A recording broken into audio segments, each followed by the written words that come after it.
ये सिर्फ refund update नहीं है, ये रियल सीपीसी सिस्टम का एक्सरे है। वीडियो शुरू करने से पहले एक काम करिए, कमेंट बॉक्स ओपन रखिए, क्योंकि मैं आपसे बार बार सवाल पूछने वाला हूँ। सबसे पहला सवाल, आपका इनकम टैक्स रिफंड आ गया है या अभी भी पेंडिंग है? और हाँ, सिर्फ पेंडिंग मत लिखिए, डेट और आईटीआर टाइप भी लिखिए। ये डेटा मैं डेली एनालाइज करता हूँ और इसी से नेक्स्ट अपडेट बनती है। फाइनेंशियल ईयर 2024-25 के रिफंड्स को लेकर दिसंबर के एंड तक बहुत कन्फ्यूजन क्रिएट हो चुका है। सोशल मीडिया पर कोई बोल रहा है रिफंड बंद हो गई है, कोई बोल रहा है जनवरी से पहले भूल जाओ। लेकिन मैं आज आपको बताऊंगा एक्चुअल सीपीसी प्रोसेसिंग का सच, जो पोर्टल और रियल क्लाइंट केसेस से सामने आ रहे हैं।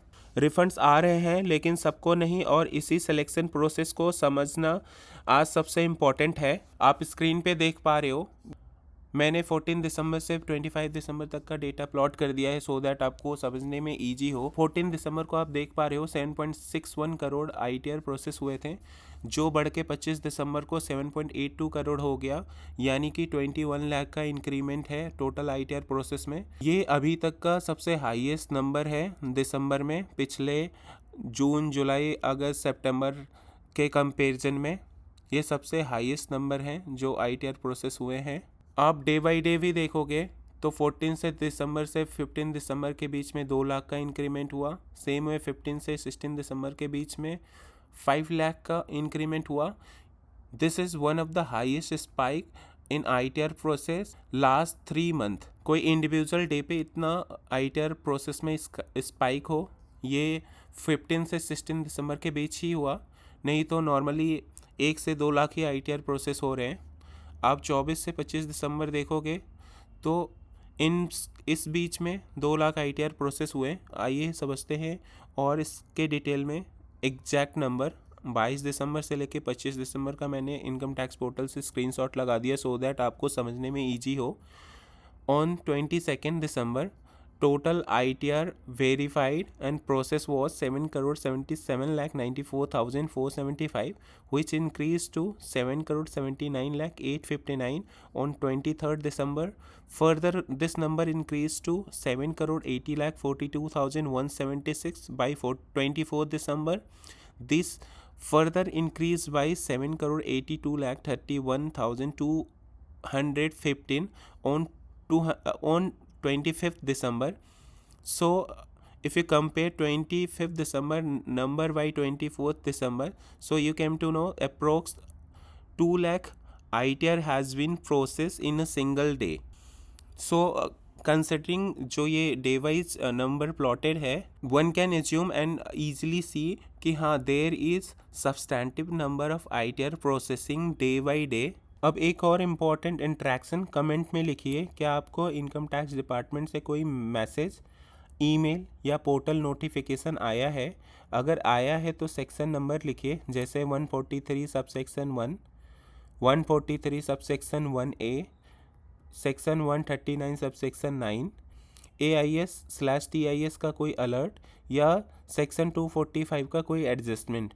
अगर नोटिस आया है और रिफंड पेंडिंग है तो ये वीडियो आपके लिए बहुत क्रिटिकल है। अब मैं आपको बताता हूँ कि दिसंबर के लास्ट तक सीपीसी ने कौन कौन से कम्युनिकेशन सबसे ज़्यादा भेजे हैं।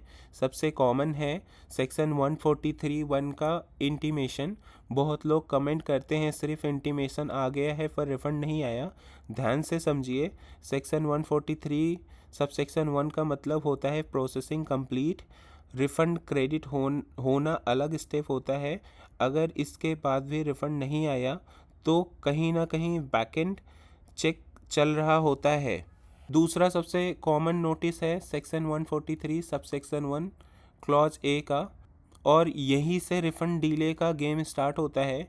ये एडजस्टमेंट नोटिस होती है जिसमें डिपार्टमेंट बोलता है कि आपके रिटर्न और उनके डेटा में मिसमैच है। अब यहाँ मैं आपसे डायरेक्ट पूछ रहा हूँ, कमेंट में लिखिए क्या आपने सेक्शन 143 सबसेक्शन 1 क्लॉज ए का रिप्लाई दिया था या इग्नोर कर दिया, क्योंकि इग्नोर करने वालों का रिफ़ंड मैक्सिमम केसेस में होल्ड पर जा रहे हैं। बहुत सारे टैक्स पेयर को सेक्शन 139 सबसेक्शन 9 का डिफेक्टिव रिटर्न का नोटिस भी मिल रहा है। ये यूजुअली तब होता है जब रॉन्ग ITR फॉर्म यूज हो, इनकम हेड्स मिसमैच हो या रिक्वायर्ड स्केड्यूल्स फिल ना हो। अगर आपका रिटर्न डिफेक्टिव है तो सिस्टम आपका रिफ़ंड तब तक रिलीज़ नहीं करेगा जब तक डिफेक्ट क्योर नहीं होता। सिंपल लैंग्वेज में नो करेक्शन नो रिफंड। अब एक बहुत common but silent killer reason है AIS और TIS अलर्ट्स।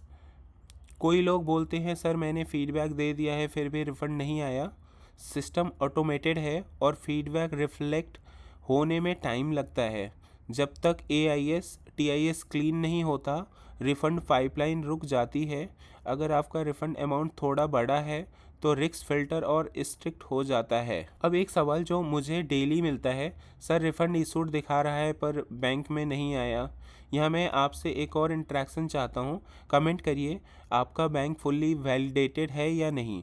सिर्फ वेरीफाइड लिखा दिखाना काफ़ी नहीं होता। अगर बैंक इनएक्टिव, जॉइंट अकाउंट या पार्शियली वैलिडेटेड है तो रिफंड सैंक्शन होने के बाद भी क्रेडिट फेल हो सकता है। सेक्शन 245 का एडजस्टमेंट भी बहुत सारे रिफंड्स को साइलेंटली खा जा रहा है।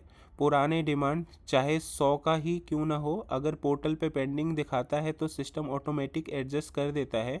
बहुत लोगों को लगता है रिफ़ंड नहीं आया जबकि रिफ़ंड एडजस्ट हो चुका होता है। इसलिए मैं हमेशा बोलता हूँ रिफ़ंड स्टेटस के साथ डिमांड तब भी चेक करिए।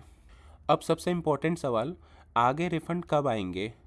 करंट ट्रेंड क्लियरली दिखा रहा है कि जनवरी के फर्स्ट और सेकेंड वीक में भी रिफंड्स प्रोसेस होंगे, लेकिन सिर्फ उन केसेस के जहां कोई नोटिस पेंडिंग नहीं है, कोई मिसमैच ओपन नहीं है और बैंक वैलिडेशन क्लीन है। जहां भी कंप्लायंस पेंडिंग है रिफंड रुकेगा, चाहे रिटर्न जून का हो या जुलाई का हो। इसलिए मेरा प्रोफेशनल एडवाइस बिल्कुल सिंपल है। अगर आपको कोई भी नोटिस, अलर्ट या एडजस्टमेंट दिखे उसे इग्नोर मत करिए। लॉगिन करके रेस्पॉन्स दीजिए, बैंक वैलिडेशन डबल चेक करिए और आउटस्टैंडिंग डिमांड क्लियर करिए। रिफंड डिले का मतलब रिजेक्शन नहीं होता, लेकिन इन एक्शन डिले को डेंजरस बना देता है। अब वीडियो के इन में एक फाइनल इंट्रैक्शन। कमेंट सेक्शन में ये 4 चीज़ें लिखिए: ITR type, filing and verification date, refund amount, notice section अगर कोई आया है तो। मैं इन्हीं कमेंट्स के बेस पर नेक्स्ट वीडियो में लाइव पैटर्न एनालिसिस शेयर करता हूँ, बिना फेक होप, बिना र्यूमर्स। अगर आपको ये वीडियो इन्फॉर्मेटिव लगे तो लाइक और शेयर करिए और चैनल को सब्सक्राइब करिए, क्योंकि यहाँ सिर्फ रिफ़ंड कब आएगा नहीं बताया जाता, यहाँ बताया जाता है क्यों अटका है और कैसे मिलेगा। अब जैसे मैं हर एक वीकली, कल भी मैंने अपना ITR का स्टेटस चेक कराया था, मैं आज भी आपको दिखा देता हूँ।